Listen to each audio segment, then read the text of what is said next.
মা, তুমি এখানে চা বেচতেছো? তুমি আমারে আর কত কষ্ট দিবে? আমার বউ আমারে বললো চা বিক্রি করতেছে। আমি এই কথা শোনার পরে নিজেরা সামলা রাখতে পারি না। আমি এই জন্য তোমাকে নিতে আসছি। আমি থাকতে তুমি এত কেন কষ্ট করো? ভিক্ষা করো, চা বিক্রি করো, এত কষ্ট দরকার কি তোমার? আমি না তোমার সন্তান? তুমি না আমার জন্ম দিছো? তাহলে এত কষ্ট কেন করো আম্মা? বাবারে, কিছু কিছু কষ্ট সন্তানের ভালোবাসার জন্য করতে হয়। আমি চাই নাই ভালোবাসা, আমি শুধু চাই তুমি আমার পাশে থাকবা, সবসময় আমার পাশে থাকবা। তুমি পিছে কি করছো না করছো আমি সব ভুলে গেছি। তুমি আমাকে মাফ করে এখন তুমি আমার সাথে চলো, আমার বাসায় থাকবা, চলো। না বাবা, আমি তো তোর আগেই কইছি আমি যাব না।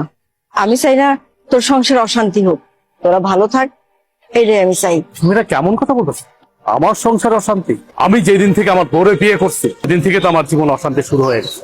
তুমি আর নতুন করে কি অশান্তি শুরু করবা?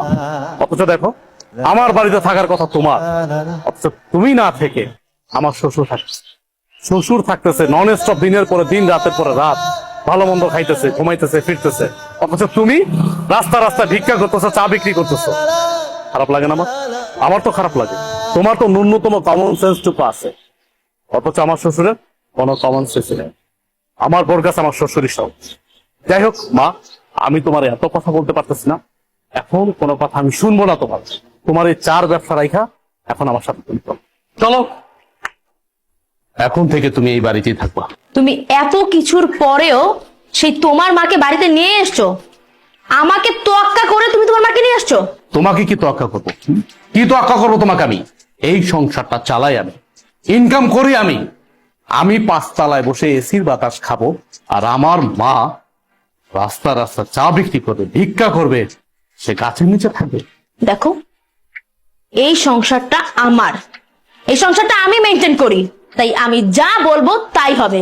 আমি তোমার মাকে নিয়ে থাকবো না এই বাড়িতে। কে কার সাথে থাকবে বা না থাকবে এটা একান্ত ডিসাইড করব আমি। তুমি ডিসাইড করার কে? কে তুমি? কে তুমি বলো?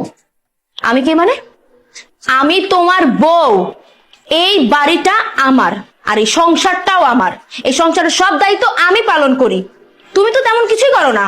সো আমি এই সংসারে যে ডিসিশন দিব সেটাই ফাইনাল। আর তোমার মা তোমার ছোট ভাইয়ের ঘরে টিকতে পারেনি, আমার ঘরে কেন টিকবে? হ্যাঁ, তোমার কি মনে হয় যে উনি অত ভালো একটা মেয়ের সাথে টিকতে পারলো না, আমার সাথে টিকতে পারবে? কখনোই না। আমি তোমার মাকে নিয়ে এই এক ছাদের নিচে কোনো দিনও থাকবো না। এখনো সময় আছে, তোমার মাকে বের করো। বাহ, এই বাড়ি তোমার, তোমার কথা মতো চলবে। এই বাড়ি আমার, আমি আমার টাকায় কিনেছি, পরিশ্রমের টাকা দিয়ে কিনেছি। আর চাকরিটা করতেছি পরিশ্রম করে, কিন্তু চাকরি করে টাকা উপার্জন করি। হ্যাঁ মানলাম, তোমার বাবা আমাকে চাকরি দিয়েছে, সে অনেক সহযোগিতা করছে, আমি প্রয়োজনে তার টাকা দিয়ে দেব। কিন্তু তুমি কোনো কথা বলবা না আমার মার বিষয়ে। আমি বাইচা থাকতে তোমার মা এই বাড়িতে থাকতে পারবে না, তাহলে তোমার সাথে আমার সংসার টিকবে না। কি হয়েছে মা, এত চিল্লাচিল্লি করছিস কেন? আপনার মেয়ে আমার মাকে এই বাড়ি থেকে বের হয়ে যেতে হয়েছে। আমার মাকে সে সহ্যই করতে পারতেছে না। আপনি জিজ্ঞেস করেন কেন আমার মাকে সে সহ্য করতে পারতেছে না? আমার মা গরিব, এই জন্য। বাবা দেখো, মহিলার দিকে তাকাও। এই সেই মহিলা যে কিছুক্ষণ আগে আমাদের কাছে চা বিক্রি করেছিল। আর উনি আমাদের কাছ থেকে টাকা কেন নেয়নি জানো? কারণ উনি আমার আদরের শাশুড়ি, আমার এই হাজবেন্ডের একমাত্র মা, ফকিন্নি মা, যার কারণে আমাদের কাছ থেকে টাকাটা তখন নেয়নি সে।